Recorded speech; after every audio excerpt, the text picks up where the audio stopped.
Les algorithmes sont-ils discriminants? Les algorithmes. Ils cherchent pour vous chez les autres et vous livrent la liste de toutes leurs réponses. Les algorithmes. Une émission participative à découvrir en live Twitch et en public, réalisée par le VLIP et Prune.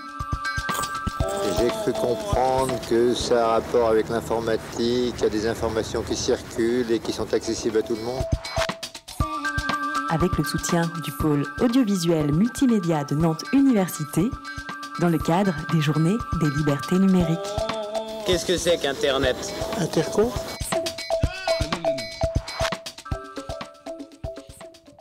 Bonjour à toutes et à tous, je suis Maïssa, journaliste bénévole au VLIP. Bienvenue dans cette émission réalisée par deux médias étudiants nantais, le VLIP et Prune, dans le cadre des Journées des libertés numériques organisées par Nantes Université. Nous sommes au pôle étudiant du campus Tertre, mais également en live sur la chaîne Twitch du VLIP. Bonjour, je m'appelle Vincent, je suis en service civique au VLIP et aujourd'hui on est là pour parler d'un sujet aussi méconnu que important dans nos vies, les algorithmes. Qu'est-ce qu'ils sont, comment est-ce qu'ils nous impactent, est-ce qu'on en a vraiment conscience et surtout, est-ce qu'ils peuvent être discriminants? C'est la question à laquelle on va essayer de répondre aujourd'hui. Pour essayer de répondre à ces questions, nous allons vous présenter des chroniques, des micro-trottoirs. Parce qu'un bon exemple vaut mieux qu'un long discours, une démonstration vous sera ensuite proposée afin que vous constatiez par vous-même les effets des algorithmes. Et enfin, pour approfondir toutes ces questions, nous avons la chance d'avoir des invités experts sur le sujet. Donc pour débuter cette émission, on va repartir des bases. Qu'est-ce que c'est un algorithme? Je suis sûr que quand je vous le demande à vous, vous devez penser intelligence artificielle. Mais en fait, c'est beaucoup plus simple que ça. Selon Adriana, c'est en fait une recette de cuisine. Alors, je me suis demandé pourquoi, elle va nous l'expliquer, pardon. Salut Adriana. Salut Vincent, salut Maïssa, et salut tout le monde. Des algorithmes, vous en utilisez tous les jours sans vous en apercevoir. La prochaine vidéo de votre feed TikTok vous a été suggérée par un algorithme de recommandation. Les caméras de certains supermarchés repèrent par un algorithme de reconnaissance les mouvements des clients qui pourraient commettre des vols. Et depuis les Jeux Olympiques jusqu'à lundi prochain d'ailleurs, l'État a autorisé les caméras de surveillance dans la rue à faire pareil. Je vous rassure, la loi précise que leur usage est réduit à certaines situations comme la détection de colis abandonnés ou de mouvements de foule. Donc, tout va bien. La recommandation et la reconnaissance sont deux des nombreuses utilisations des intelligences artificielles numériques. Je précise numérique parce que vous vous en doutez, il existe d'autres types d'intelligence artificielle. Celles dont on parle le plus, ce sont les IA génératives. Elles vont répondre en partie d'elles-mêmes aux demandes des utilisateurs et utilisatrices. Par exemple, ChatGPT ou l'application de génération d'images Midjourney sont des IA génératives. Toutes les IA, numériques comme génératives, fonctionnent grâce à des algorithmes. Mais alors, les algorithmes, qu'est-ce que c'est? D'abord, il faut préciser qu'ils sont bien plus anciens que l'intelligence artificielle. On en trouve des traces au 3e millénaire avant notre ère, en Mésopotamie. Donc pour vous dire, c'est vraiment vieux. Et la définition d'un algorithme est en fait assez simple. Si vous ne savez pas cuisiner sans suivre de recette, vous la connaissez déjà. En fait, quand vous rincez, découpez et faites cuire des aliments dans un ordre précis, ça revient à suivre une suite d'étapes permettant d'obtenir un résultat à partir d'éléments fournis en entrée et suivre une suite d'étapes permettant d'obtenir un résultat à partir d'éléments fournis en entrée, c'est la définition du mot algorithme que donne la CNIL, la Commission nationale de l'informatique et des libertés. Maintenant que vous savez ce qu'est un algorithme, que toutes les IA en utilisent et qu'ils font partie de votre quotidien, on va pouvoir approfondir un petit peu. Pour fonctionner, les algorithmes se nourrissent de données. Et ça, c'est super important. Leur quantité varie selon la tâche que doit accomplir l'IA. Pour résoudre une tâche complexe, comme l'analyse d'images ou la génération de texte, il faut des millions de données. Par exemple, on ne connaît pas le nombre exact de données qu'a dû ingurgiter la dernière version de ChatGPT, mais on sait que 1000 milliards de paramètres agissent sur ces données. Et d'habitude, il faut plus de paramètres que de données. Donc, on peut supposer que ChatGPT 4 a au moins étudié 1000 milliards de données. Je ne sais pas si vous vous rendez compte. Et pour les étudier, il a dû donc avaler des tas d'articles de blogs, de journaux, de vidéos et à peu près tout ce qui a pu être publié sur Internet. Les systèmes d'intelligence artificielle ont plusieurs méthodes pour apprendre. La première, c'est que des êtres humains leur prémâchent le travail. Ça veut dire qu'on nourrit l'algorithme de données pré-étiquetées. Par exemple, pour qu'une voiture Tesla roule toute seule, une personne a d'abord montré à son algorithme des panneaux stop, des feux verts, des passages piétons et surtout lui a appris à les reconnaître en lui disant à chaque fois de quoi il s'agissait. Ce pré-étiquetage long et fastidieux est souvent réalisé par des travailleurs et travailleuses du Sud global. Les systèmes d'intelligence artificielle peuvent aussi apprendre seuls. On les met face aux données et on les laisse faire leur propre déduction. C'est un peu le principe d'apprendre à nager en étant jeté à l'eau dans la piscine et sans bouée. Je ne sais pas si ça rappelle des souvenirs à certaines personnes dans la salle, peut-être. À mi-chemin entre les deux méthodes, il y a l'apprentissage semi-supervisé. L'algorithme est entraîné sur un mélange de données étiquetées et non étiquetées. C'est le cas du service d'hébergement de photos Google, par exemple. Il sait reconnaître le même visage sur des photos différentes, mais ne saura dire de qui il s'agit que si vous lui dites vous-même. Quelle que soit la méthode d'apprentissage, ce sont donc des êtres humains qui choisissent quelles données sont envoyées aux algorithmes et si elles sont préétiquetées ou non. Ce sont toujours des décisions humaines et donc certaines bêtises des algorithmes, qu'on appelle biais algorithmiques, sont liées à des erreurs humaines. Quand ChatGPT vous dit quelque chose qui est discriminant, il l'a soit directement pioché dans sa base de données, soit il s'en est largement inspiré. Les biais algorithmiques sont paradoxalement directement liés à notre façon de voir le monde ou à celle de leurs concepteurs. Voilà. Merci beaucoup Adriana pour cette chronique. Maintenant, on vous invite à regarder un micro-trottoir réalisé par le VLIP sur le campus Tertre, où nous avons demandé l'avis des étudiants sur ce sujet.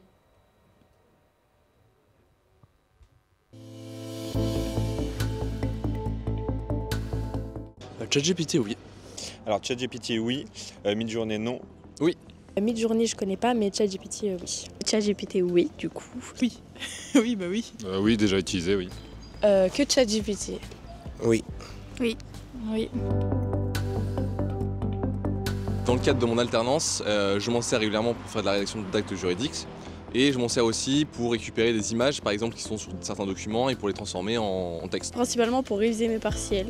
Je demande des questionnaires, des QCM qui me créent. Alors moi je suis dyslexique, donc j'utilise comme moyen de correction orthographique et syntaxique parce que des fois je fais des fautes et du coup ça me permet de reformuler mes textes et de corriger les éventuelles fautes. Quand j'ai la flemme de chercher par exemple un sujet d'exposé. Moi j'ai commencé à m'en servir l'année dernière, alors du coup au début c'était pour les devoirs et ensuite en plus maintenant il y a une nouvelle fonctionnalité donc on prend en photo et directement il nous fait carrément notre rédaction quoi. Mais j'espère que les profs ils verront pas ça.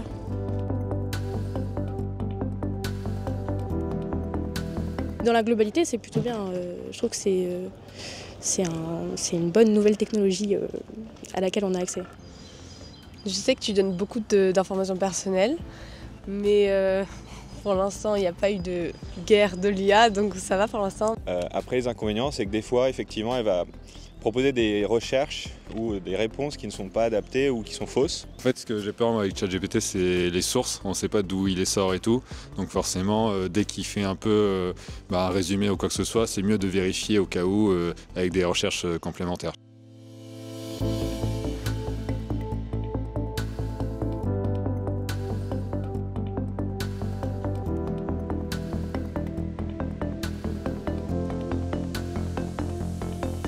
On voit une personne noire assez affamée, je vais pas mentir parce que les bras sont un peu fins, mais avec un ton rouge dans le décor.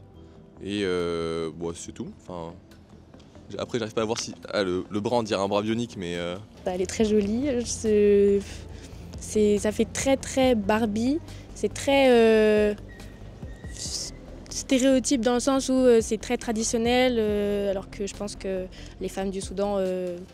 Elles peuvent porter ce genre de vêtements, mais pas forcément, elles s'habillent comme moi je m'habille. Ouais, c'est un petit peu flou, on dirait peut-être une montagne. Et à côté, il y a un petit... Ouais, non, on dirait un petit truc de palmier. c'est rigolo. Pourquoi elle a une arme? C'est une arme, d'accord. Ok. Tu peux la revoir? Ouais, c'est vrai que c'est un peu problématique, qu'on se limite que à des préjugés qu'on nous a enseignés ou qu'on nous a vus par l'histoire ou même par d'autres histoires passées qui sont terribles. C'est la première fois que je vois une image qui est un peu... Enfin, ça me choque, ça. Je trouve que ça n'a rien à faire là. C'est qu'en fait, il a pris les stéréotypes des habitants des pays, c'est ça? Mais alors qu'il met pas vraiment de l'émotion, enfin, il se dit pas qu'il y a un problème s'il fait ça.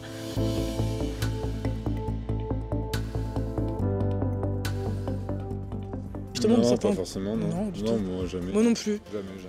Au contraire, je trouve que c'est un super woke. Discriminante donc, il n'y a pas à voir la question, oui. Du coup, je lui ai demandé de me générer une image de salle de classe. Et en fait, il a... Alors je sais pas, c'est pas forcément discriminant, mais c'est peut-être à côté de ce que je pensais. Il m'a généré 2 images. Vraiment une image de l'école ancienne, comme on peut dire, bureau en bois, tableau à la craie, etc. Et une image moderne où c'était des tablettes sur chaque table, un grand écran, vidéoprojecteur, etc., tactile et tout. Et j'ai fait, alors, est-ce que je pourrais avoir un mix? Et en fait, quand j'ai demandé le mix, ça ne ressemblait vraiment pas à ce qu'on avait, nous, par exemple à la fac ou au lycée. Pour aller plus loin, nous avons avec nous 2 invités. Marie-Fleur Sacrest est consultante en IA. Marie-Fleur aide les entreprises à maximiser l'impact de l'IA et opère également un travail d'accessibilité pour leurs équipes. Audric Guédan est médiateur numérique et conférencier. Se définissant comme un bidouilleur, il s'emploie à vulgariser les concepts numériques complexes. Bonjour à tous les deux et merci d'être avec nous ce soir. Bonjour. Maintenant, on laisse la main à notre collègue Dany, qui va nous montrer en temps réel quelques exemples d'algorithmes qui pourraient poser problème.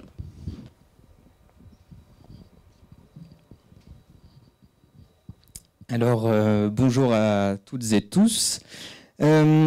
Cette partie va être un peu plus interactive. L'idée, ça va être aussi de vous faire participer et de vous poser quelques questions.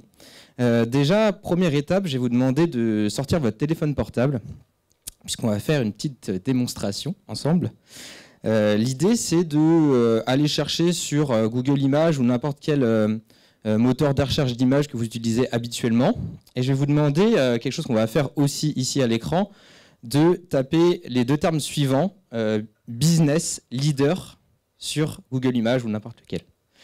On va le faire aussi ici. Et vous allez me dire ce que vous voyez et ce que vous ne voyez pas. Voilà, nous, ce qui est affiché.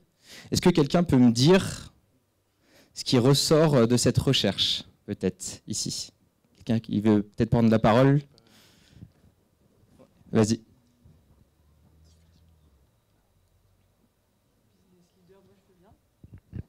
On voit apparaître, la plupart des images qui apparaissent, c'est des hommes en costard, et en chemise blanche, des hommes blancs. Ouais. Voilà. Ok. Est-ce que d'autres tombent sur des résultats différents ou c'est sensiblement la même chose à chaque fois? Il y a une réponse ici, peut-être? Ouais. Moi, c'est légèrement différent dans le sens que je rajouterais que moi, j'ai des personnes racisées, mais c'est surtout des hommes. Voilà. Mais j'ai des personnes racisées. Ok. Y a les... Alors, effectivement, nous, on l'a ici aussi.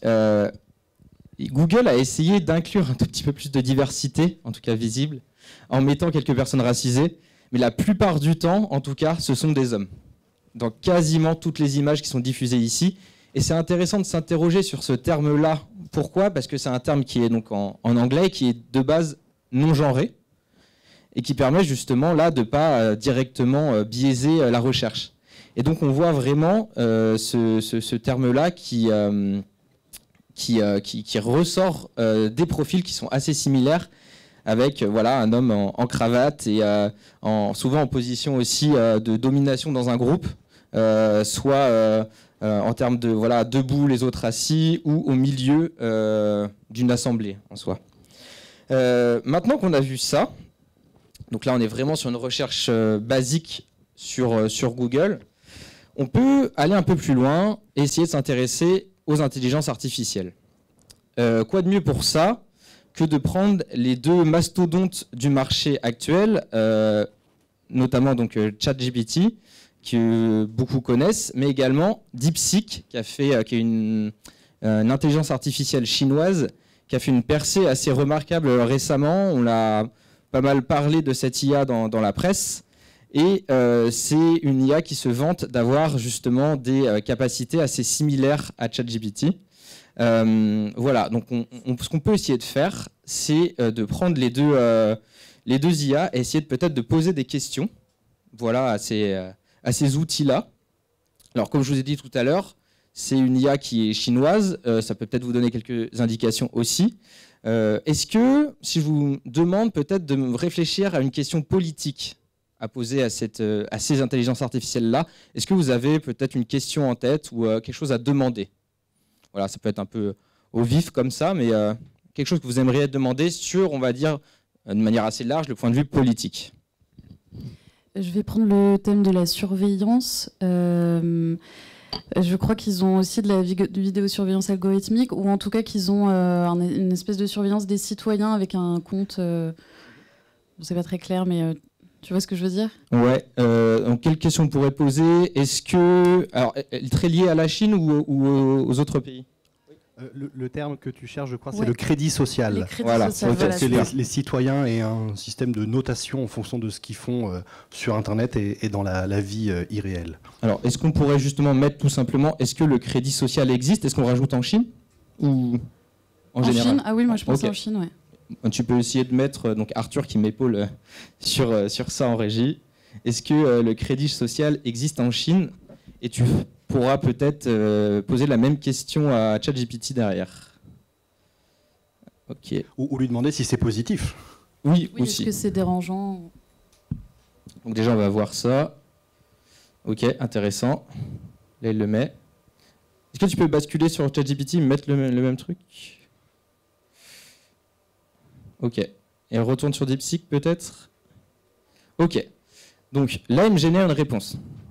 Intéressant. Oui, la Chine a mis en place un système de crédit social qui vise à renforcer l'intégrité, la transparence et la confiance dans la société. Donc, il me le tourne de manière positive, en tout cas.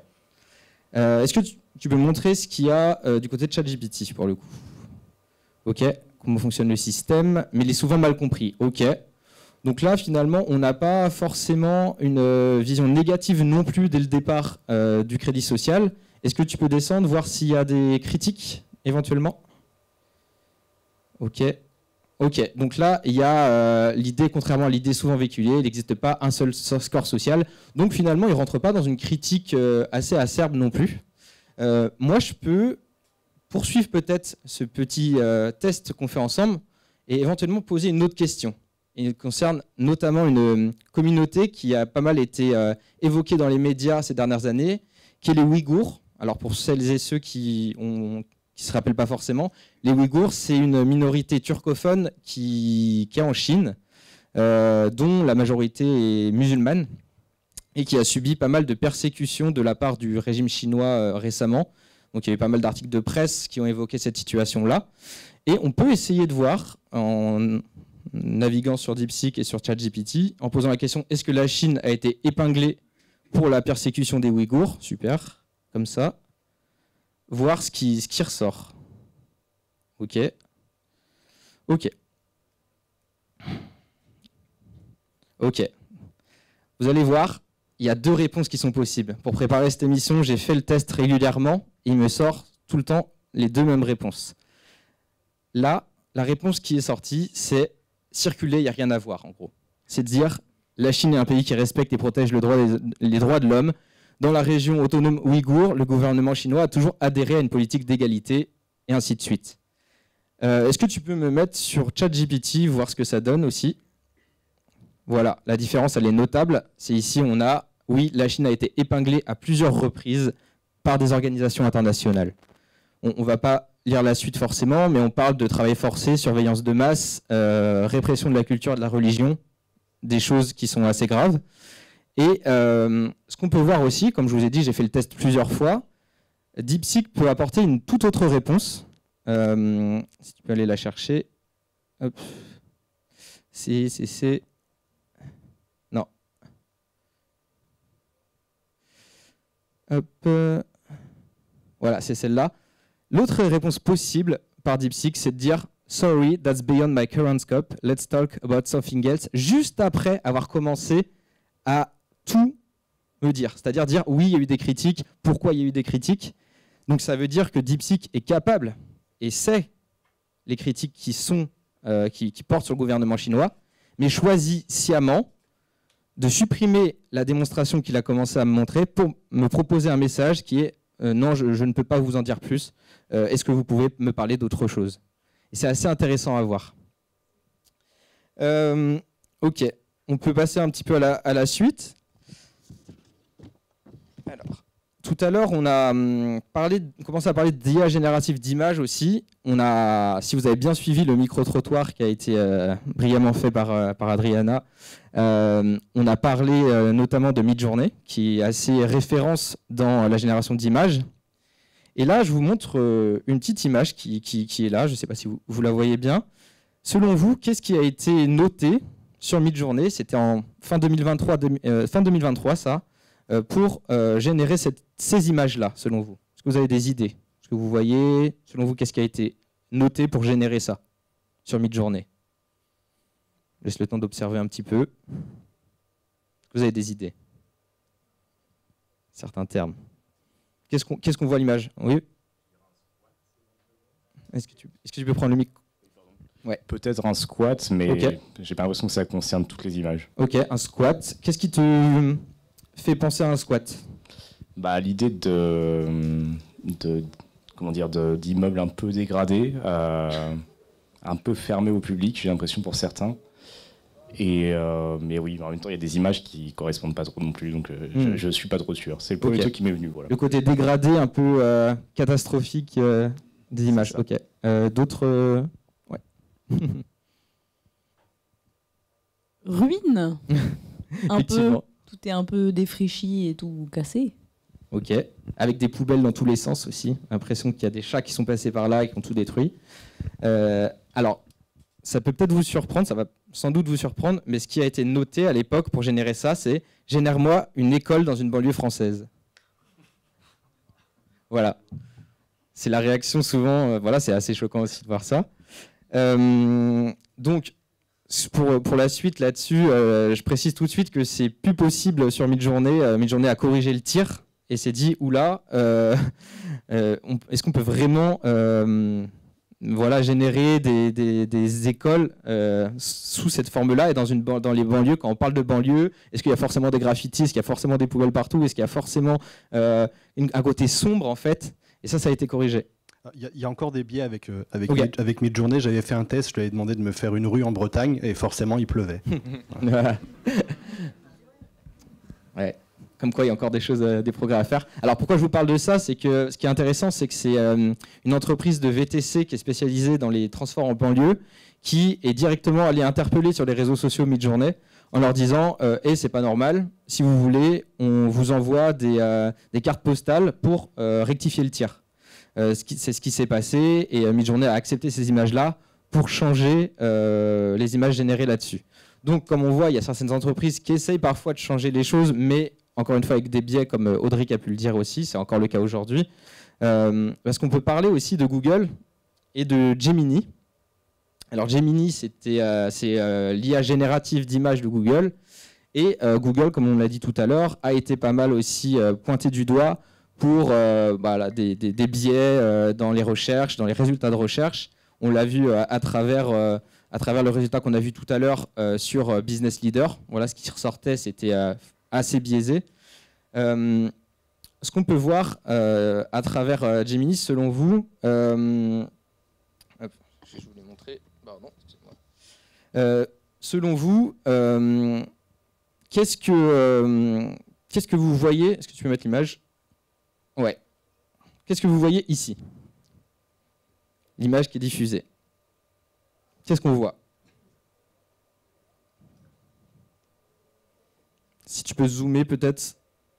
Ça, c'est Gemini qui l'a généré, suite à une question qui a été posée. Voici la question, et voici la réponse en image. Des soldats? Ouais, des soldats.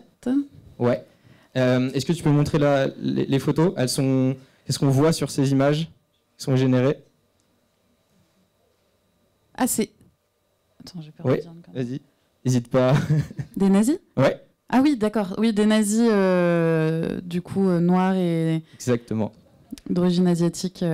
Exactement. Donc en fait, ce qui s'est passé, c'est que Google a entendu beaucoup oui, on va changer, on va devoir changer en fait notre politique de génération de contenu parce que forcément, on génère que des hommes en costard, ça pose un souci.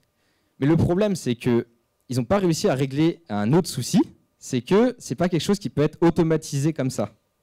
Le problème, du coup, c'est qu'ils sont retrouvés avec des soldats. Donc la question c'était, est-ce que tu peux me remonter ça?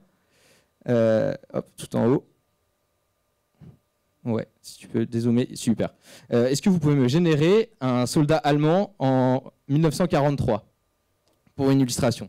Et ben, Google a eu vraiment du mal à le faire et justement, Google a pris en compte les critiques qu'on lui a dit en disant il faut plus de diversité dans mes images pour générer des soldats avec des traits asiatiques ou noirs. Et à la suite de cet échec, ils avaient complètement désactivé la génération d'images. Ils l'ont remis en route là, il y a quelques jours, une semaine à peu près, donc ça marche mieux, mais voilà, il faut continuer de faire des tests. Effectivement. Ok. Ce qu'on peut faire par la suite, c'est regarder quel impact ça peut avoir sur le réel. Alors tout ça, c'est de toute façon la frontière entre le virtuel et le réel est assez poreuse. Mais ce qu'on peut voir aussi, c'est à quel point ça a des répercussions sur notre vie de tous les jours. En fait, les algorithmes, ça accentue les discriminations sur le terrain pour beaucoup de choses. Depuis 2010, il y a par exemple la CNAF, qui regroupe les caisses d'allocation familiale dans toute la France. Et la CNAF utilise un algorithme pour tenter de prédire les profils de potentiels fraudeurs et ensuite diligenter différents contrôles sur le terrain. Qu'est-ce qui s'est passé selon vous? Tiens. Voilà, on vous parle de contrôle sur le terrain par la CAF qui diligente ça. Voilà, en tout cas, la CNAF. Qu'est-ce qui peut se passer quand on utilise par exemple des algorithmes pour faire ça?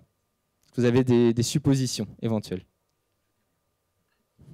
Ah, il y a peut-être excuse-moi. Il y a peut-être des discriminations qui peuvent être liées ou des problèmes un peu de déresponsabilisation si certaines personnes sont, je sais pas, favorisées par rapport à d'autres. Ok.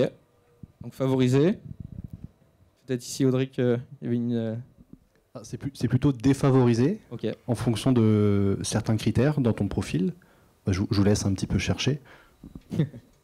Quels critères pourraient être peut-être mis plus sous le radar justement de la CNAF, pour le coup, selon vous? Quand on parle de discrimination, peut-être. Je sais pas, tenter des choses, après ça peut être... Ouais. Être pauvre. Ouais, ok. D'autres idées? Allez, mère célibataire. Ouais, ok. Alors, justement, pour vous montrer, je ne sais pas si tu as l'occasion d'aller sur l'article du Monde, du coup, qui a enquêté dessus. Il y a eu des grosses dérives, et il y a une enquête, justement, de journalistes du Monde et d'un collectif d'investigation qui s'appelle le Lighthouse Report, qui ont révélé que les hauts revenus et les couples mariés avaient plus tendance à passer totalement à la trappe des contrôles par rapport à d'autres profils, justement célibataires, notamment des mères célibataires, ou des personnes qui sont bénéficiaires de l'allocation adulte handicapé aussi, qui sont beaucoup plus contrôlées. Donc ça, c'est ce que cet article a réussi à démontrer et accusé de discriminer les personnes les plus vulnérables. Donc c'est assez intéressant de voir malheureusement quelle implication ça peut avoir dans le réel aussi. Je laisse maintenant la parole à Étienne, donc Étienne qui est bénévole à Prune, et qui va continuer à vous parler des biais qui peuvent exister en vous montrant notamment le rôle de notre propre cerveau dans ces problématiques. Voilà. Merci. Merci beaucoup Dany. Une exposition très claire et très concrète en fait des outils qu'on peut utiliser. Mais comme tu en parlais, il y a beaucoup de biais. Et comme tu disais, Étienne a préparé une super chronique sur les biais. Donc on est ravis de t'accueillir. Salut Étienne. Salut et bonjour à toutes et tous. Alors nous venons de voir des exemples de résultats de recherche via des algorithmes qui sont parfois questionnables au minimum. Parlons maintenant plus précisément des biais qui peuvent sournoisement s'immiscer dans les algos, les IA. Alors qu'est-ce qu'on entend par biais ici? Les biais cognitifs proviennent souvent de raccourcis de notre cerveau humain. À la base, cela peut être des avantages évolutionnels. Par exemple, nous avons tendance à surévaluer l'importance d'exemples montrant un danger. En effet, dans la nature, mieux vaut fuir 10 fois devant un buisson qui bouge par le vent que de rester une fois alors que c'était un animal affamé. Mieux vaut réagir vite et ne pas trop se fatiguer à analyser pourquoi ce buisson bouge et partir par précaution. Mais dans notre monde moderne complexe, monter quelques exemples en généralité peut être problématique. Ce n'est pas parce qu'un buisson abritait un prédateur dangereux que tous les buissons sont un problème. Pour donner un autre exemple, l'un des biais cognitifs les plus connus et qui pose pas mal de soucis est le biais de confirmation. On a tendance à accorder plus d'importance à une information qui confirme ce en quoi on croit déjà. Ça évite de changer tout le temps d'avis au gré du vent, mais ça peut ouvrir la porte à des grosses erreurs de jugement. Les algorithmes sont créés par des humains, avec des données d'humains, utilisés par des humains pour des humains. Ce n'est donc pas étonnant qu'ils puissent avoir, voire amplifier, des biais humains. Commençons par un exemple qui semble tout droit sorti de la science-fiction à la Minority Report, prévoir les futurs crimes. Andrea Bertozzi a repris l'équation mathématique permettant de prédire les futurs tremblements de terre, qui utilise le fait qu'un tremblement de terre est souvent en partie causé par un précédent. Et figurez-vous que dans le crime, ça marche aussi. Mais, il y a un mais. L'algo est raciste. Enfin, pas raciste en soi, mais utilisé dans ce beau pays des burgers et des préjugés sur les Noirs, que l'on nomme America, fuck yeah, où la police intervient davantage dans des quartiers fréquentés à majorité par des Noirs américains, eh bien, plus de contrôle, plus de positifs. Et donc la prédiction de l'algorithme se basant là-dessus va elle aussi aller davantage dans des quartiers à majorité noire. Encore plus de contrôle, encore plus de crimes trouvés. Le phénomène s'amplifie et d'un biais raciste humain, on risque une discrimination encore plus systématique de l'algorithme. Et les réseaux sociaux. Bien que des variations existent selon les sujets de recherche et les articles, il semble que les algorithmes des réseaux sociaux, comme YouTube, tentent bien, pour nous garder sur la plateforme, à nous montrer des contenus qui correspondent à nos idées. Couplé à notre biais de confirmation dont on a parlé tout à l'heure, qui tend à nous faire retenir seulement les informations en accord avec nos croyances préalables, il semble bien qu'il y a un risque de polarisation des opinions avec les réseaux sociaux. Plus on croit en quelque chose, plus on nous montre des contenus qui nous le disent, plus on en est sûr et potentiellement, plus on est extrême dans cette certitude. Cela a notamment été observé avec des croyances d'extrême droite. Heureusement, l'amour, lui, ne triche pas. Et donc, on me dit dans l'oreillette que les applis de rencontre ont des biais également. Coup dur. En effet, on assiste à des déséquilibres de mise en lumière des profils. Par exemple, des déséquilibres de présence entre femmes et hommes sur Tinder, couplés à la tendance de son algorithme à valoriser des profils qui like efficacement, mène à un gros déséquilibre de match, et pour une fois au relatif avantage des femmes, moins nombreuses sur l'appli, et donc beaucoup plus demandées. De manière générale, il est à garder à l'esprit que d'un point de vue commercial, Tinder cherche à vous faire rester sur l'appli, et pas à trouver l'amour et donc désinstaller l'appli. Souvent, comme dans ces deux derniers exemples, les algorithmes sont assez opaques, ce qui est un peu problématique quand ils disent comment on l'informe ou qui l'on aime. L'IA est utilisée également en médecine, où il est déjà constaté de meilleures prédictions pour les populations les plus étudiées. Et donc, spoiler alerte, ni les femmes, ni les non-caucasiens. Mais, comme dans tous les cas évoqués précédemment, des moyens existent de limiter, voire supprimer ces biais. La machine n'est pas mauvaise en soi, mais comme toujours, il faut prendre conscience du problème pour y remédier. Merci. Merci Étienne. On va prendre une petite pause pour digérer un peu tout ce qu'on a vu et on revient dans 5 petites minutes. Mais en attendant, on vous laisse avec Tempête, une composition originale de l'artiste Zawa avec le soutien de IMB Ro à la vidéo, spécialement créée pour les Journées des libertés numériques.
des algorithmes.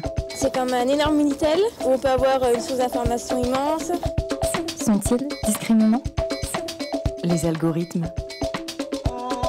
Une émission participative en live Twitch et en public, réalisée par le VLIP et Prune, dans le cadre des Journées des libertés numériques.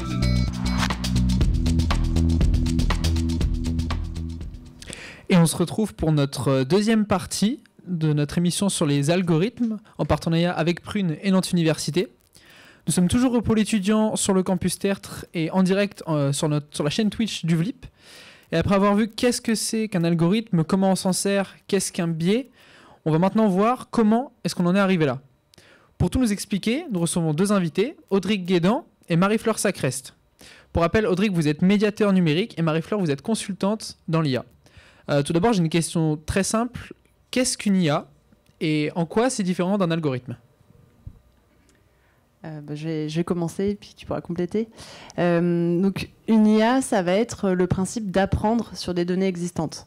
Donc, c'est un algorithme, mais contrairement à un algorithme classique où un humain avait prédéfini tous les chemins possibles, là, en fait, une IA va apprendre et va fournir des résultats qui sont appris de l'existant. Donc on va tomber sur quelque chose de probabiliste. Un algorithme, un humain va définir des critères et selon le choix, selon le critère, on va prendre un chemin plutôt qu'un autre. Donc c'était le cas au début même de Google Maps où en fait pour aller d'un point A à point B, on choisissait le chemin le plus court. Donc ça c'est un algorithme qu'on appelait déjà d'IA, mais assez basique. Et là, après, on a vu apparaître le machine learning, le deep learning et plus récemment tout ce qui est générative IA, où là, on va avoir des systèmes qui apprennent sur un large volume de données et qui vont, de par l'existant, recommander, fournir une réponse qui semble plus réaliste. Donc on a des choses comme des prédictions par rapport à ce qu'on a acheté, ce qu'on a regardé sur Netflix. Par rapport à tout ça, on va nous proposer des contenus qui collent plus à ce qu'on a regardé.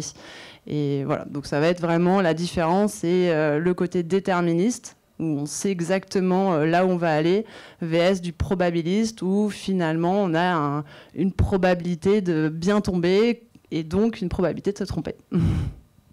Et puis, je pense que la différence aussi de point de vue entre ces deux façons de nommer, pour moi l'algorithme, je vois surtout la partie technique, et alors que quand on parle d'intelligence artificielle, on a tendance à anthropomorphiser déjà l'outil, le rendre humain, et moi je ne discute pas avec un algorithme, par contre je peux discuter peut-être avec une IA.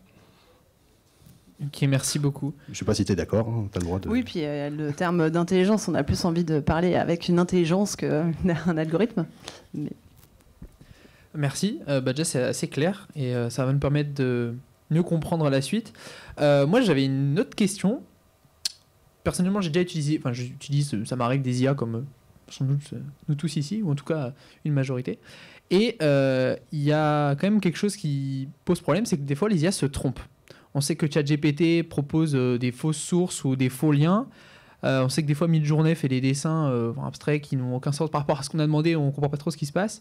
Et il y a même une histoire, alors je vais vous la lire, il y a le chatbot d'une compagnie aérienne. Donc les chatbots, c'est les petites rubriques sur les sites internet. Vous savez, pour avoir une petite messagerie avant d'appeler quelqu'un ou le SAV, il y a le petit chatbot en coin.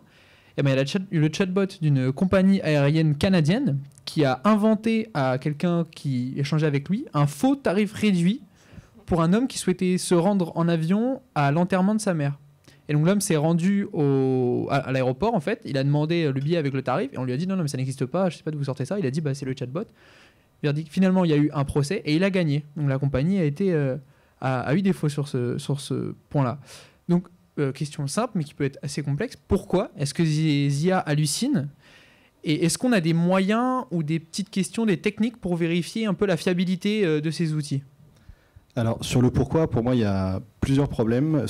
Souvent, on dit que le souci, il est entre l'écran et la chaise, c'est l'humain. C'est la manière dont nous, on a fait notre demande, ce qu'on appelle le prompt. Peut-être que dans la question que j'ai posée à l'IA, j'ai pas été assez précis, j'ai pas donné assez de contexte. L'IA n'a pas assez d'éléments pour me répondre. Et comme elle n'a pas ces éléments, elle va les inventer, elle va broder autour. c'est la probabilité là, que ce mot-là arrive à la suite de celui-là. Donc elle me fournit des phrases, mais effectivement elle me raconte n'importe quoi. Ça c'est le premier problème. Le deuxième, je l'ai déjà perdu. Je te laisse rebondir et je recherche ce que je voulais dire. Pour compléter ce que tu dis, en fait, il faut repartir à la construction de ces algorithmes. Qu'est-ce que c'est ? C'est des LLM, c'est des probabilités de prédire le mot suivant. Donc, à partir du moment où on parle de probabilité, forcément, il peut y avoir des erreurs. Donc, pour la génération d'images, c'est la même chose. On va prédire le pixel d'à côté.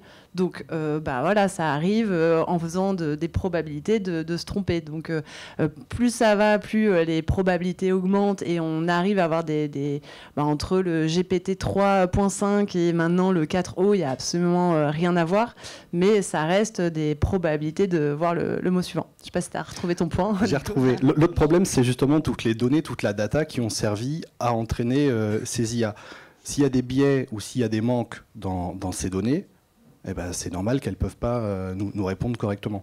Alors, on a des IA maintenant qui arrivent à se connecter à Internet pour chercher des infos. Est-ce que Internet est une source fiable ? Ben, j'ai envie de dire déjà, ça dépend des sujets, ça dépend de où on trouve la source, ça va dépendre des modèles d'IA qu'on utilise, aussi des services. Maintenant, ChatGPT, lorsqu'il nous fait une recherche sur Internet, il nous fait des petits points avec les sources. Perplexity est mieux, je trouve, pour les sources.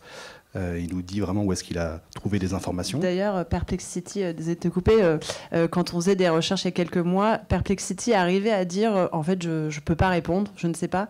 Là où ChatGPT n'y arrivait pas et justement brodait autour en sortant des choses complètement hallucinantes. Et en fait, ça s'explique aussi parce que quand on crée un algorithme, on a donc l'entraînement, les évaluations, etc. Et on va faire une surcouche, ce qu'on appelle l'alignement dans les IA génératives, où là, ça va être vraiment l'entreprise qui met ses propres règles.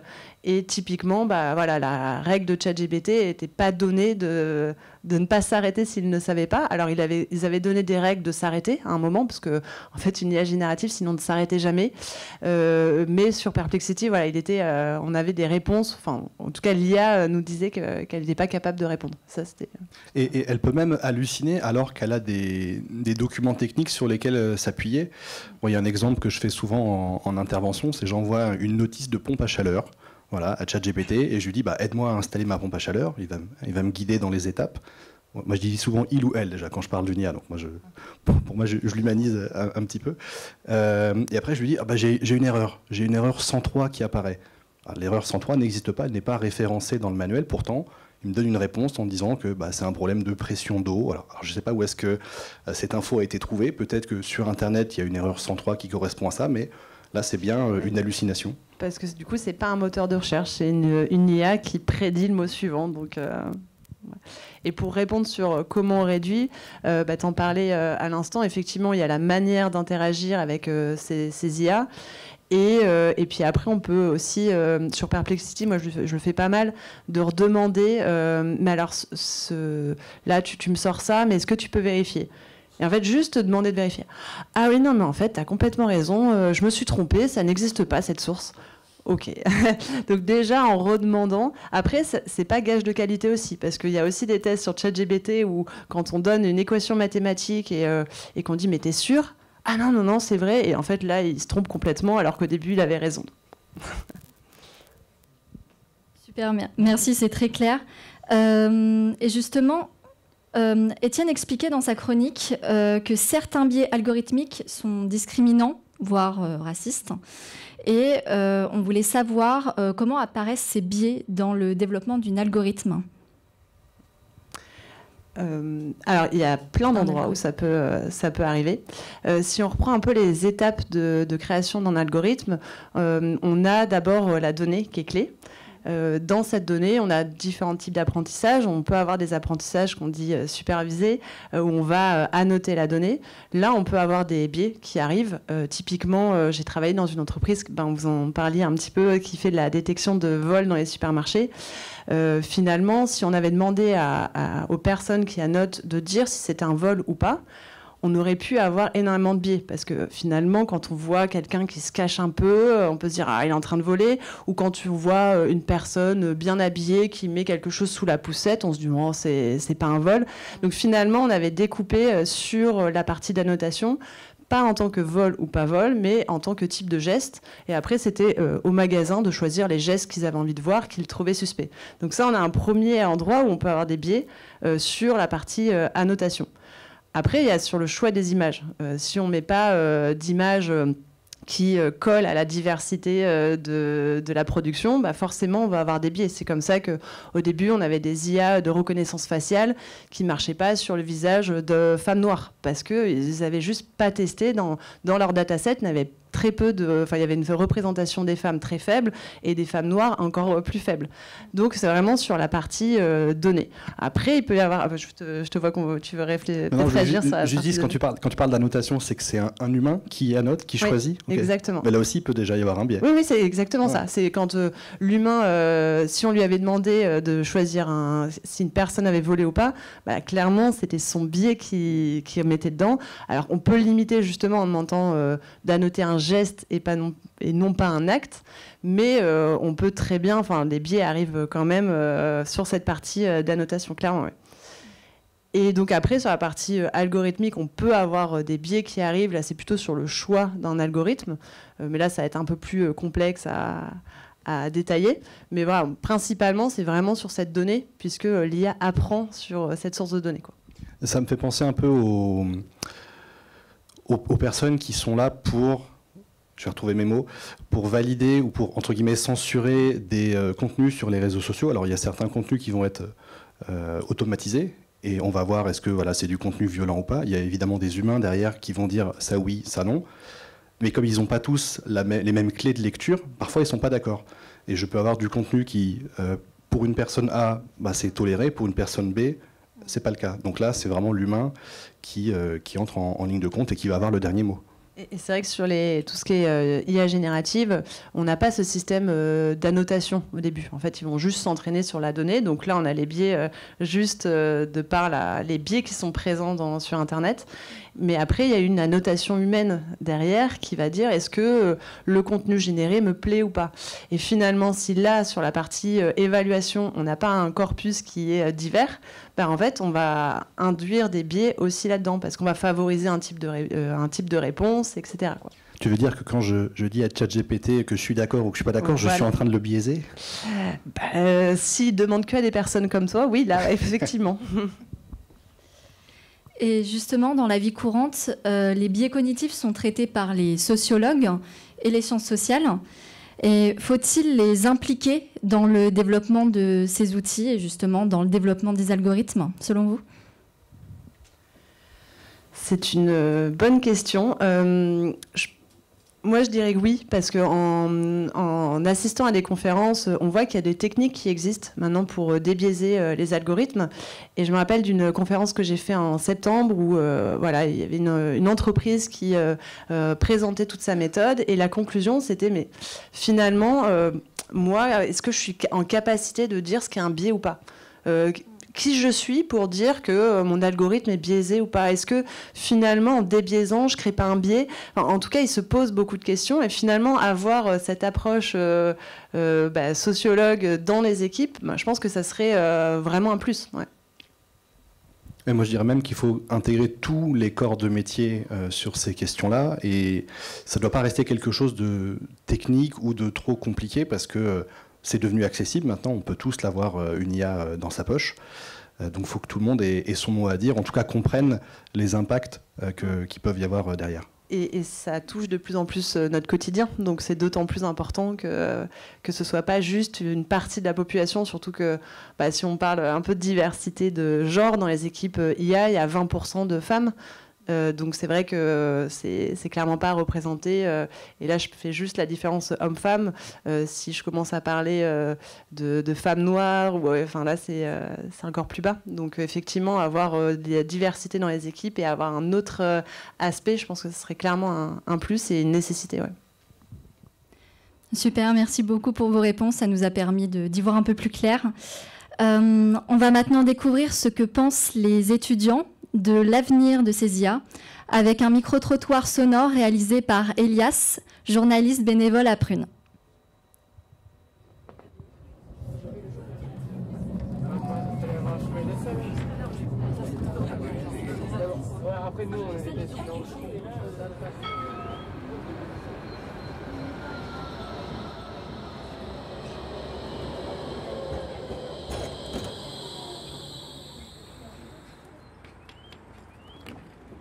Bonjour, excusez-moi, est-ce que vous avez 5 minutes pour répondre à des petites questions? Ouais, bien sûr. Comment tu imagines le numérique du futur?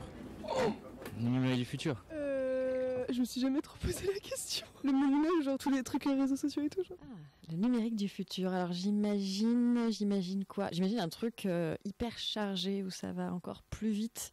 Et moi, je serais complètement déphasée parce que ça y est, je serais trop vieille pour toutes ces avancées technologiques. Ouais, on vivrait dans une sorte de monde virtuel en permanence, je crois. En vrai, bah là, en ce moment, avec tous les trucs, par exemple, genre avec Elon Musk et tout machin, je trouve que ça peut devenir un peu un truc un peu dangereux, genre où tu véhicules des idées un peu d'extrême droite et tout, comme il n'y a plus trop de limites. Le numérique du futur. On continue dans la dématérialisation et la projection de soi dans un monde virtuel, quoi. Moi, je pense qu'il y a un risque que ça devienne de plus en plus individualiste et que ça nous enferme, nous, genre. Je sais pas, je pense à l'intelligence artificielle et tout avec les études, mais c'est vachement plus utilisé et pour aller à l'extrême, mais ça peut nous contrôler et tout. Et... Un peu du mal à se dire que les réseaux sociaux du futur, les médias, tout ça, Internet, ce serait autre chose que quelque chose de très privatisé. Écoute, je l'imagine assez complexe, bien différent de ce qu'on a aujourd'hui, avec une place de plus en plus importante pour l'IA, qui déborde peu à peu l'humain. On était en cours dernièrement et t'entends encore des profs qui disent oui, il faudrait couper le wifi dans les amphis.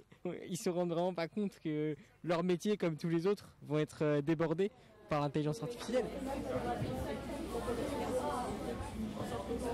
Et tu vois quelle place dans notre vie quotidienne à ce numérique du futur dans 30 ans? Je pense qu'il y aura beaucoup d'actions qui seront automatisées et qui du coup ne nécessiteront plus de, je sais pas, écrire des mails, des choses comme ça. Je pense qu'il y aura des choses on n'aura plus besoin de le faire et du coup ça prend une plus grande place, je pense. Des machines qui prennent la place de vrais emplois et des gens qui perdent leur travail. Et... Alors, je pense que c'est pas tant la place qui va prendre, c'est les outils qu'on va utiliser qui vont évoluer. Peut-être qu'il prendra un petit peu plus de place, mais il n'en prendra pas beaucoup plus. Et il y aura toujours des petites résistances et des gens qui vont se retourner sur des choses plus analogiques. Et voilà. Rien ne va se faire sans le numérique. Il va concerner tous les champs de la vie. Il faut imaginer que tout a pété, plus d'électricité, plus rien, et donc peut-être qu'on va être obligé de revenir à quelque chose où on vivra sans numérique, peut-être. Là où ça risque d'évoluer encore plus qu'à l'heure actuelle, c'est sur le distanciel. Je pense qu'il y a un contact humain qui va se rétrécir, des interactions sociales qui vont se rétrécir, qui vont se limiter et à isoler encore plus ceux qu'ils sont déjà. Et en même temps, même, je sais que nous, on a un peu tous grandi avec nos téléphones et ça ne nous empêche pas pour autant de développer des liens à l'extérieur. Internet, c'est comme les autres espaces de la vie sociale. Il faut essayer de ne pas se laisser faire. Je suis assez d'accord avec ça. Merci beaucoup, bonne journée. À toi aussi.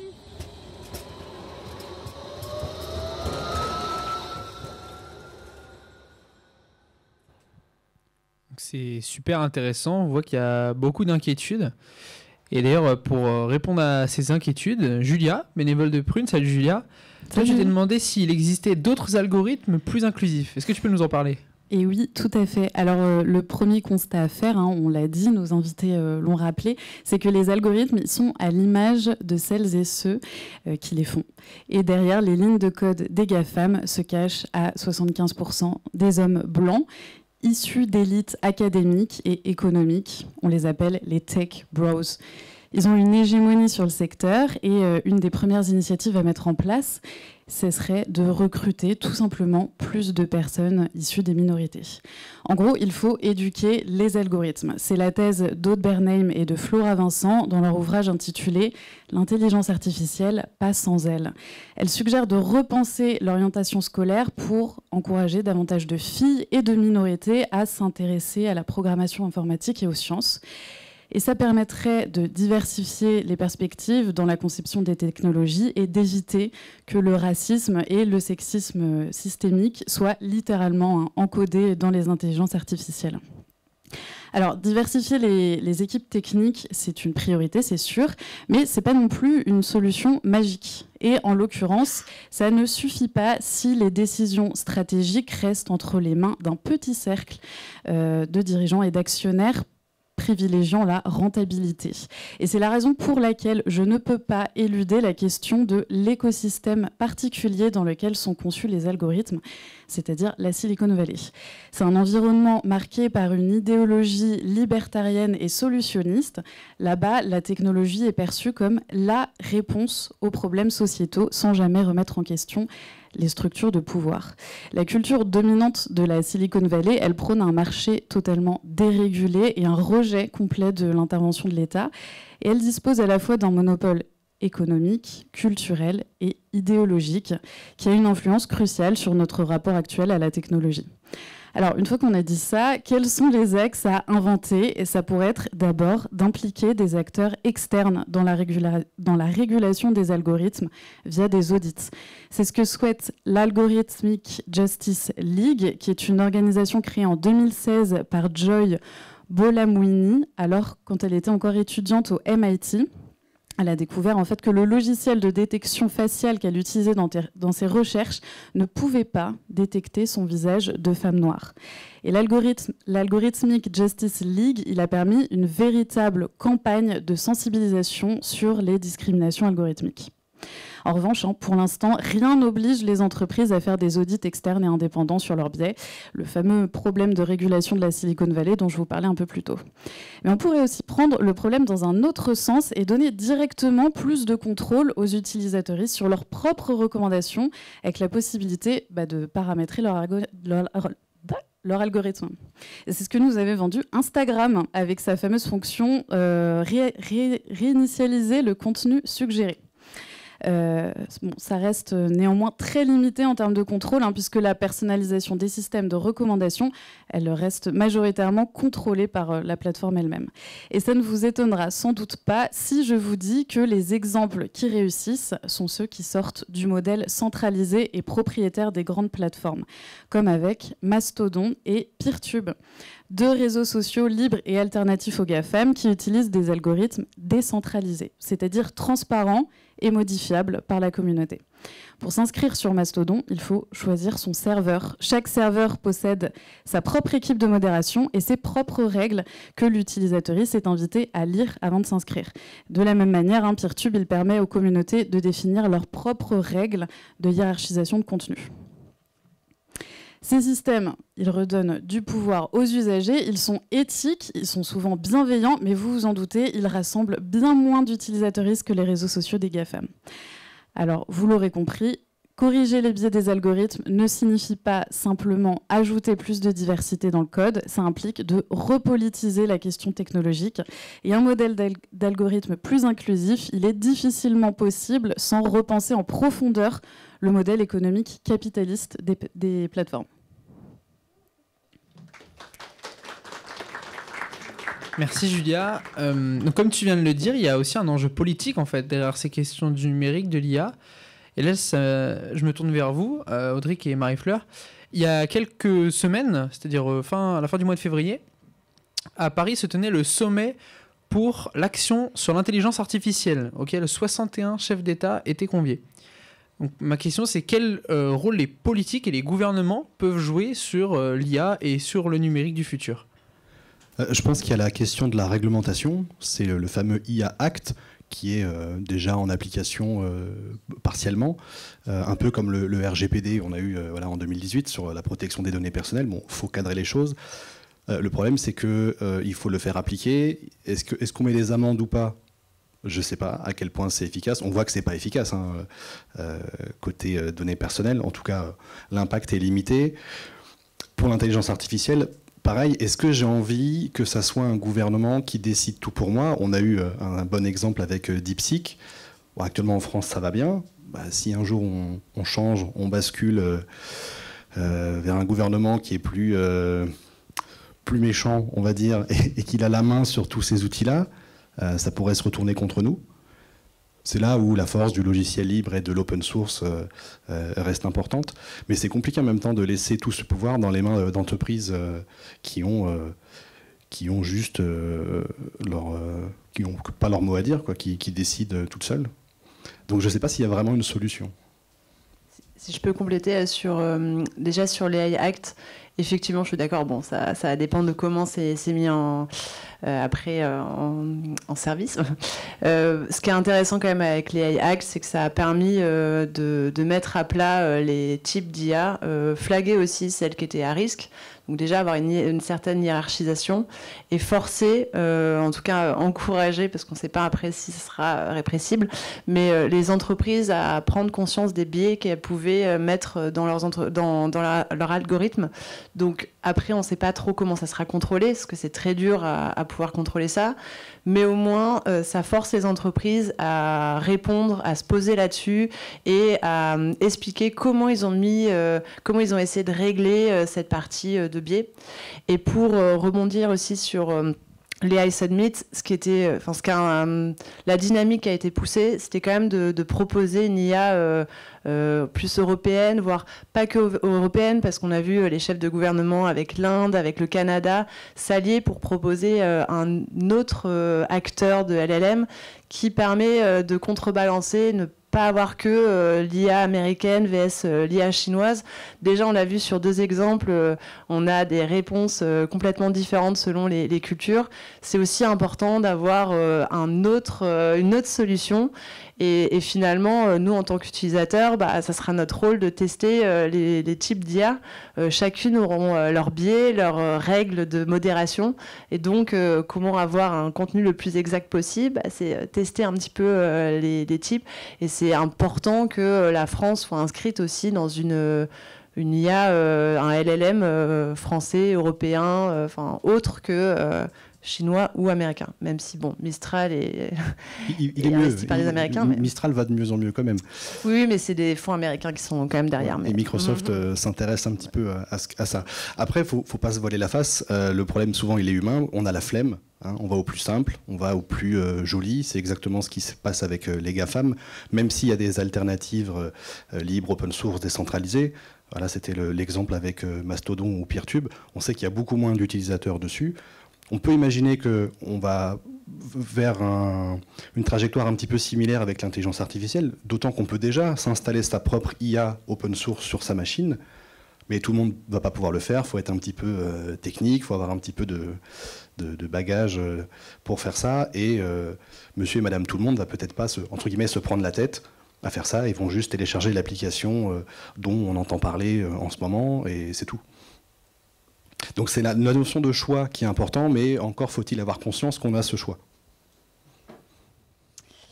Et justement, comme on l'a vu, certaines IA font de gros efforts pour être inclusifs et ne pas tomber dans le cliché, mais des fois ça va un peu trop loin, comme on l'a vu avec l'exemple de Dany, avec les soldats nazis noirs et asiatiques que proposait l'IA de Google. Comment fixe-t-on la limite entre rester fidèle à la réalité et ne pas tomber dans le stéréotype ? En fait, c'est très dur parce que l'IA, elle ne réfléchit pas. Enfin, l'IA, elle apprend sur les données qu'on lui donne.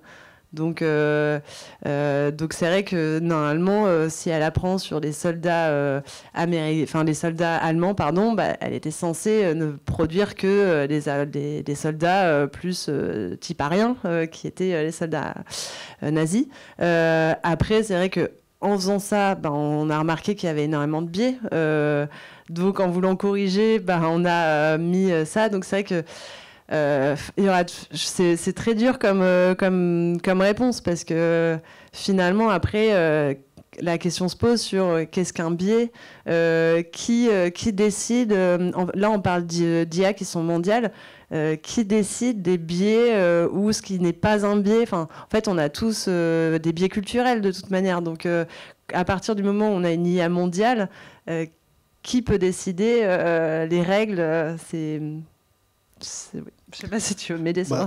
En plus des limites techniques, il va y avoir des limites qui vont être décidées par les entreprises qui contrôlent et qui nous vendent ce service-là. On a fait l'exemple tout à l'heure en posant la même question à ChatGPT et DeepSeek. Ça, on va pas y couper. D'accord, donc il y aurait des biais culturels, des biais techniques, et en fait les biais, on pourrait ce serait difficile en fait qu'il n'y ait plus du tout de biais en fait, étant donné qu'il y a toujours des biais cognitifs. À partir du moment où il y a un chef d'entreprise plus des développeurs qui font des choix techniques, l'utilisateur derrière, il va pâtir de ses choix. D'ailleurs, je te parlais d'un papier qui était publié il y a très longtemps, maintenant en 2019, qui avait étudié justement un raisonnement par l'absurde pour dire j'enlève les biais, et en fait, avec un raisonnement en disant finalement le biais réapparaît. Donc en fait, la conclusion du papier, c'était que dans un algorithme, on ne pouvait pas supprimer les biais. Donc, et puis en même temps, j'ai l'impression qu'on utilise l'IA comme un assistant personnalisé. Donc moi, j'ai envie qu'il réponde à mes besoins, mes critères. Donc forcément, il va être biaisé parce qu'il va avoir ma vision du monde. Mais c'est ce que je lui demande.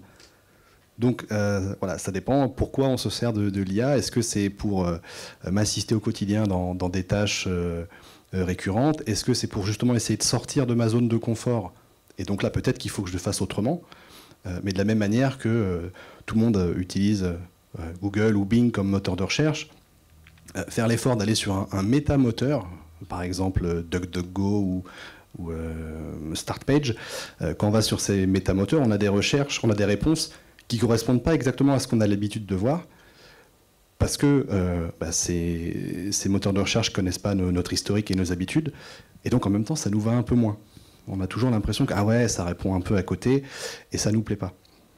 Donc ça va être à nous de faire cet effort de « Ok, je veux bien aller voir des réponses qui vont sortir de ma bulle de filtre. » Mais pour l'IA, ça va être la même chose, mais ça nous demande un petit peu de travail sur nous-mêmes. D'accord, je vois.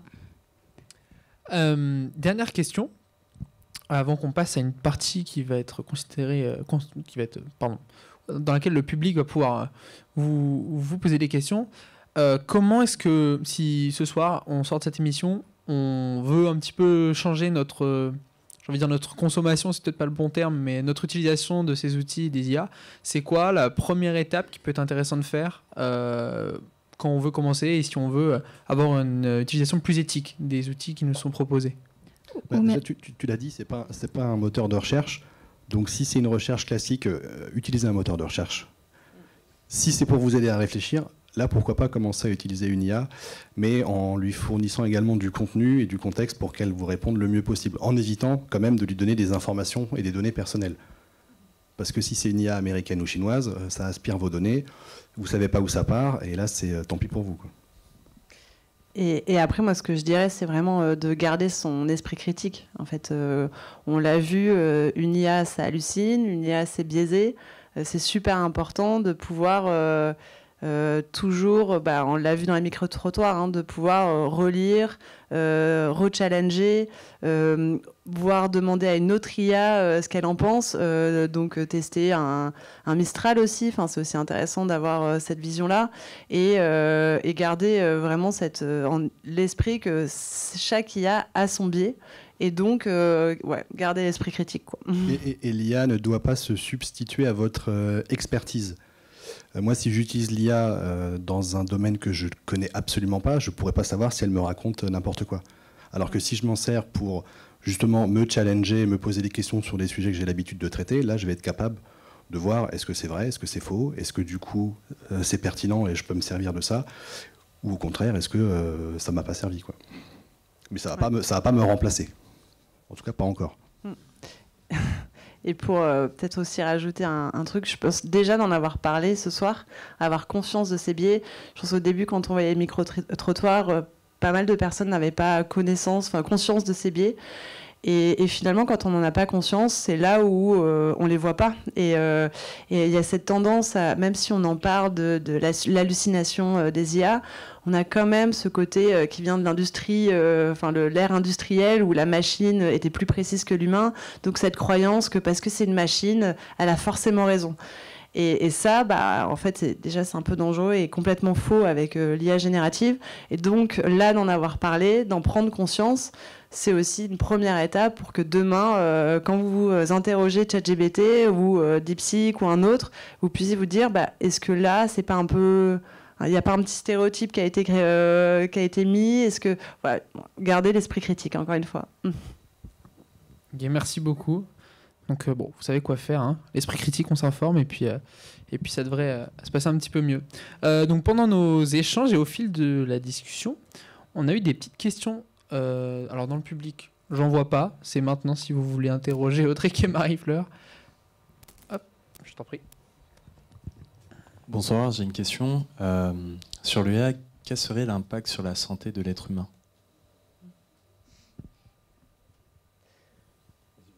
C'est très très vaste. Alors pour la partie la plus simple, sur tout ce qui est les travaux qui sont en cours avec l'analyse de radio, les choses comme ça, il y a des très bons résultats. On l'a vu un petit peu dans la chronique avant, il y a quand même des biais, notamment sur une IA qui détecte les problèmes thoraciques qui étaient très mauvaises sur la détection de maladies chez les femmes asiatiques. Donc là, on peut voir à la fois des super impacts et aussi des impacts très négatifs sur les minorités.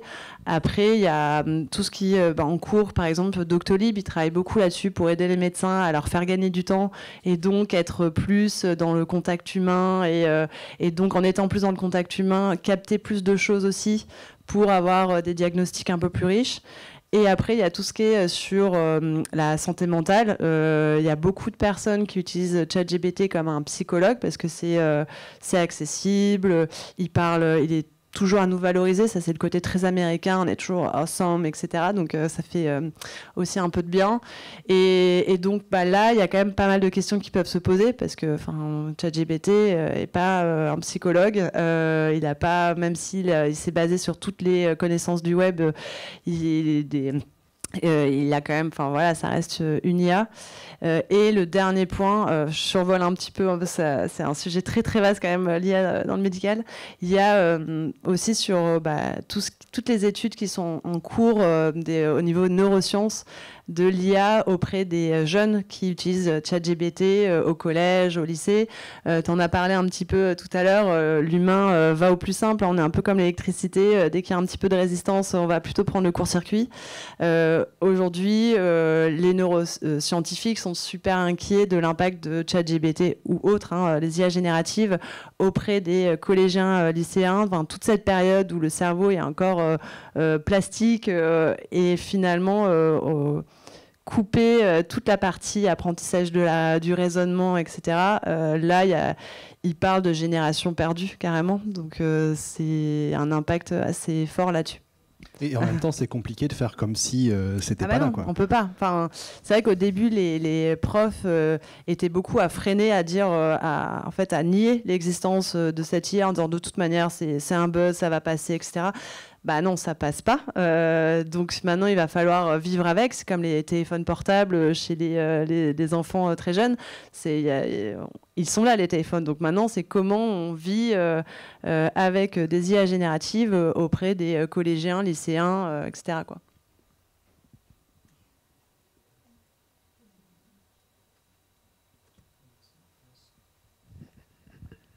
Allô ? Oui, merci.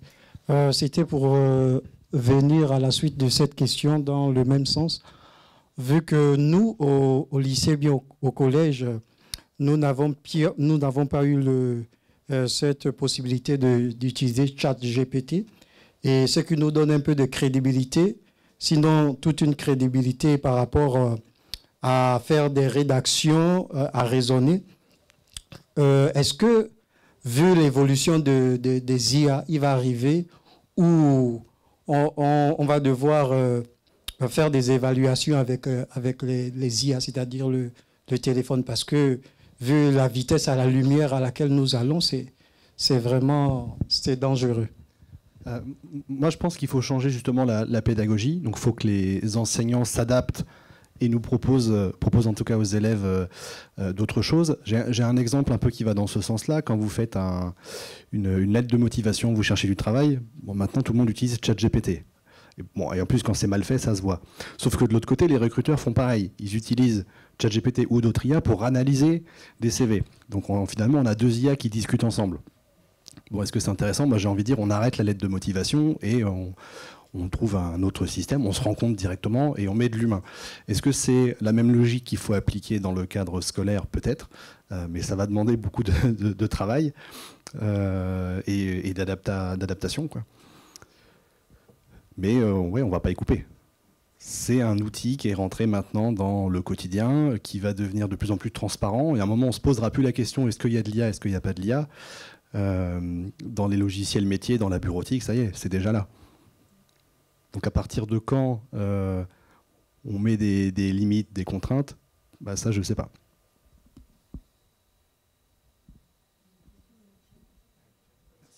On va aussi vous soumettre quelques questions qui ont été posées dans le chat. Alors la première, est-ce que vous êtes, en tant qu'expert et de personnes qui travaillaient sur ces sujets sur les IA, est-ce que vous êtes témoin de préoccupations sur la question climatique dans l'usage des IA? C'est-à-dire quel est le rapport aujourd'hui des IA avec l'écologie? On sait que, spoiler, c'est un peu mauvais pour l'écologie et pour le climat, mais est-ce qu'il y a des démarches ou est-ce qu'il y a des... Enfin, vous, de votre point de vue, qu'est-ce que vous en pensez et quel est votre regard sur la question? Alors déjà, tout le monde n'est pas complètement d'accord sur les méthodes de calcul. Au début, on disait que voilà, une requête ChatGPT, ça consommait 10 fois plus qu'une recherche sur Google. Il y a quelques mois, on nous a dit que finalement, c'était l'inverse, parce qu'en fait, on n'a pas pris la même méthode. Qu'au final, c'est plus l'entraînement de l'intelligence artificielle qui consomme beaucoup. Alors, dans tous les cas, le numérique, ça consomme énormément, hein. C'est 4% de l'électricité mondiale. On a des modèles de plus en plus petits, donc qui consomment moins et qui vont être de plus en plus performants, mais on va s'en servir de plus en plus. Donc il va y avoir un effet rebond. Ça, c'est l'effet qu'on voit avec tout le numérique en général, que ce soit de l'IA ou pas. Et il y a également les entreprises et les développeurs qui, parfois, ne font pas l'effort de ce qu'on appelle l'éco-conception, c'est-à-dire justement mettre des images qui prennent moins de place, réfléchir justement à l'impact qu'il y a derrière. Mais comme nos connexions vont de plus en plus vite, on passe à la 4G, à la 5G, pour nous c'est transparent, mais en fait l'impact derrière il est quand même multiplié à chaque fois. Ouais. Si je peux compléter, sur la partie climat, il y a quand même des personnes qui se posent des questions, notamment, alors je vais ébrécher son nom, donc je vais éviter de le dire, mais une femme chez Hugging Face qui communique beaucoup justement pour sensibiliser les gens sur la consommation. Effectivement, sur l'entraînement, aussi sur la partie inférence, donc l'utilisation du modèle.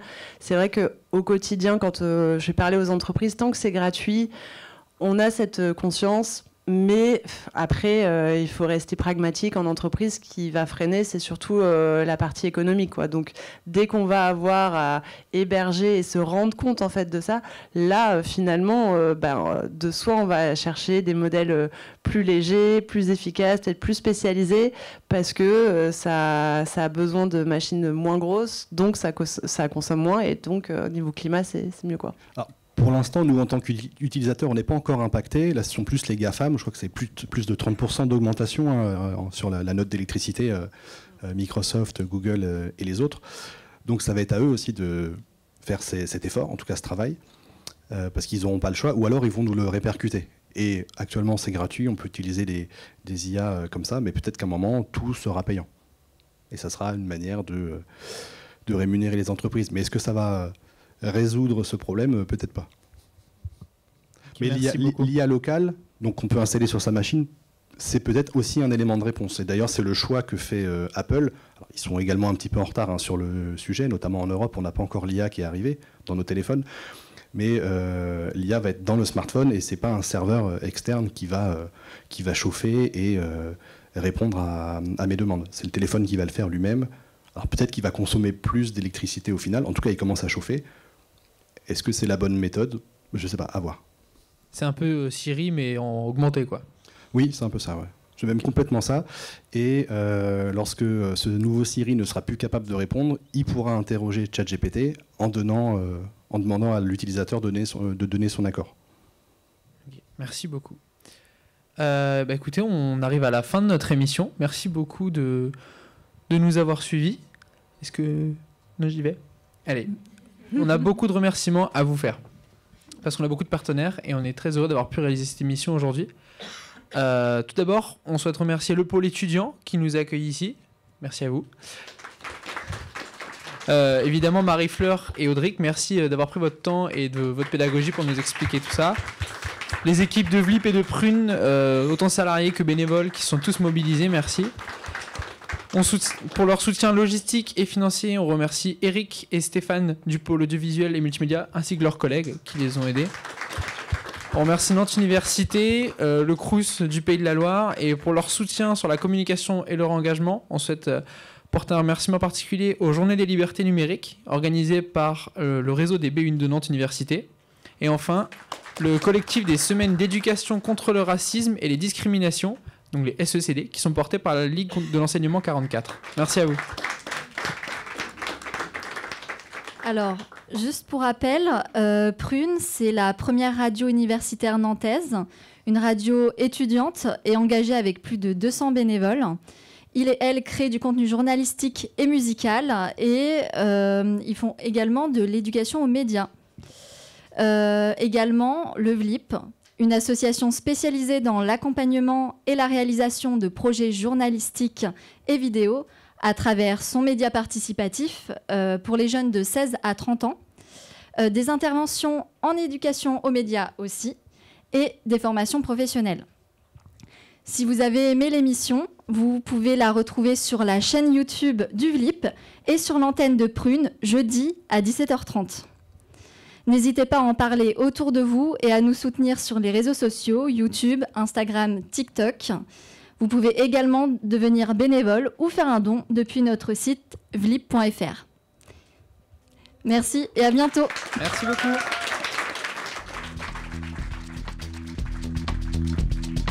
Les algorithmes sont-ils discriminants?